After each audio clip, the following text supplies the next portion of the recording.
हर concept को सीखेंगे for example. तो देख आज क्लास 10 का चैप्टर नंबर 1 जो है रियल नंबर स्टार्ट कर रहे हैं। ठीक है, इसमें जो है हम पार्ट बाय पार्ट हर तरह के क्वेश्चन को जो है एनसीईआरटी का एक एक क्वेश्चन जो हम इसमें सॉल्व करेंगे। ठीक है, तो इसमें सारा पार्ट बाय पार्ट आपको वीडियो मिलेगा। तो देखिए रियल नंबर के बारे में हम लोग क्या जानते हैं, जो कि और भी आप क्लास 9 में इसके बारे में पढ़े हैं। तो जैसा कि आप लोग जो है नेचुरल नंबर के बारे में जानते होंगे, नेचुरल नंबर। ठीक है, होल नंबर। ठीक है, होल नंबर। आप odd number, even number, prime number, composite number, ठीक है, रेशनल नंबर, इरेशनल नंबर। ठीक है, तो देखिए आप लोग जूनियर क्लासेस में ऑलरेडी इस सब चीज़ के बारे में पढ़ चुके हैं। ठीक है, तो देखिए आखिर क्या होता है नेचुरल नंबर। क्या होता है नेचुरल नंबर? जो होता है वो सारा counting number, all counting number. Whole number क्या होता है? होल नंबर जो 0 से स्टार्ट होता है। ठीक है, ये होल नंबर होता है। ऑड नंबर किसको बोलते हैं? जो नंबर 2 से ना कटे, जैसे 1, 3, 5, ये सब क्या है? ऑड नंबर है। ठीक है, इवन नंबर किसको बोलते हैं? जो नंबर 2 से कटे, जैसे 2, 4, 6, ये सब क्या है? इवन नंबर है। प्राइम नंबर किसको बोलते हैं? प्राइम नंबर उसको बोलते हैं जिसका फैक्टर क्या होता है? फैक्टर जो होता है 1 और इटसेल्फ होता है। ठीक है, जैसे एग्जाम्पल में क्या बोल सकते हैं आप उसको? एग्जाम्पल में बोल सकते हैं कि 2। ठीक है, 2 का फैक्टर क्या है? 2 का फैक्टर 1 और इस अपने आप यानी 1 और 2 है। ठीक है, उसी तरह 3 का फैक्टर क्या है? 1 और 3 है। मास्टर है।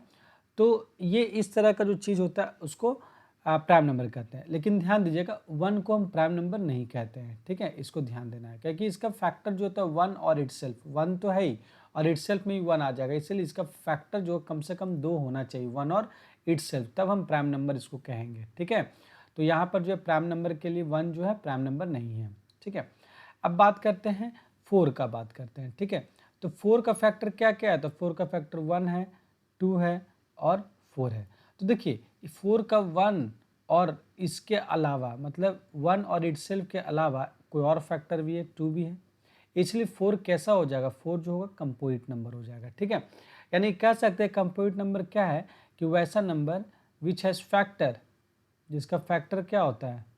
1 इटसेल्फ के अलावा भी और मोर। ठीक है, ये उसका क्या होता है? कंपोजिट नंबर का डिफिनेशन होता है। ठीक है, यानी कि वैसा नंबर जो 1 और इटसेल्फ के अलावा भी उसका कोई और फैक्टर है, यानी कि यहाँ पर लिख दें फैक्टर अदर देन 1 और इटसेल्फ। ठीक है, ये चीज़ आपको ध्यान में रखना है कंपोजिट नंबर के बारे में। ठीक है, अब देखिए रेशनल नंबर जो p/q के फॉर्म में होता है और q जो होता है वो 0 नहीं होना चाहिए और p और q क्या होता है? ये इंटीजर होता है। ठीक है, ये चीज़ ध्यान में रखना है। इरेशनल नंबर क्या होता है? तो इरेशनल नंबर वैसा नंबर होता है जिसको हम लोग बोलते हैं non terminating and non repeating. ठीक है, इस तरह का, जैसे मान लीजिए √2 क्या हो गया? इरेशनल नंबर हो गया। ठीक है, 3√5 इरेशनल नंबर हो गया, पास में आ गया, हो गया। ठीक है, तो ये सब चीज़ के बारे में हम लोग ऑलरेडी क्लास 9 में पढ़ चुके हैं, इसलिए हम लोग आपको सिर्फ समझा दिए, डिफिनेशन नहीं लिखवाएं। ठीक है, अब देखिए अब यही सब को जो है ना, ये सब जितना भी आप देख रहे हैं, ये सारे को हम लोग रियल बोलते हैं, यानी कि रियल नंबर। ठीक है, तो इसलिए ध्यान दीजिएगा कि रियल नंबर जो कोई नया चीज़ नहीं है, ये सब सारा मिला करके जो है रियल नंबर कहलाता है। ठीक है, आपको क्लियर हो गया? ठीक है। अब देखिए इसके बाद हम लोग इधर आते हैं, ठीक है। देखिए हम लोग कुछ-कुछ जो है टर्म्स के बारे में जानेंगे रियल नंबर्स में यहाँ पे, ठीक है। तो टर्म क्या है, जैसे सबसे पहला टर्म जो है लेमा, ठीक है। तो लेमा आपको सुन के हँसी लग रहा होगा, लेकिन लेमा का मतलब एक्चुअली क्या होता है, ये ऑलरेडी प्रूव्ड स्टेटमेंट होता है, ठीक है। और इसको हम प्रूव करते हैं कोई भी चीज़ को, कोई दूसरा स्टेटमेंट को प्रूव करने के लिए हम इसका हेल्प लेते हैं, ठीक है। जैसे मान लेते हैं कि हम आपको बोलते हैं कि the sum of angle of a triangle is 180 degree, तो ये क्या है, ऑलरेडी प्रूव्ड है, ठीक है।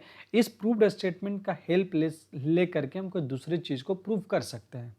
बस हमारा है, जैसे the sum of all the angles of quadrilateral is 360 degree, ठीक है।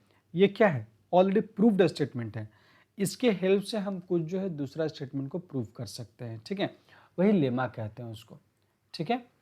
अब देखिए दूसरा टर्म जो है हम उसको देखेंगे एल्गोरिदम। एल्गोरिदम क्या होता है कि एल्गोरिदम जो है ऑलरेडी वेल डिफाइंड स्टेप्स होता है, ठीक है। ये स्टेप्स होगा, स्टेप बाय स्टेप इसको हम प्रूव करते हैं, ठीक है। और उसको सॉल्व करने के लिए जो है हमको स्टेप्स होना जरूरी होता है, उसी को हम लोग एल्गोरिदम कहते हैं, ठीक है। ये आपको ध्यान में रखना है, ठीक है।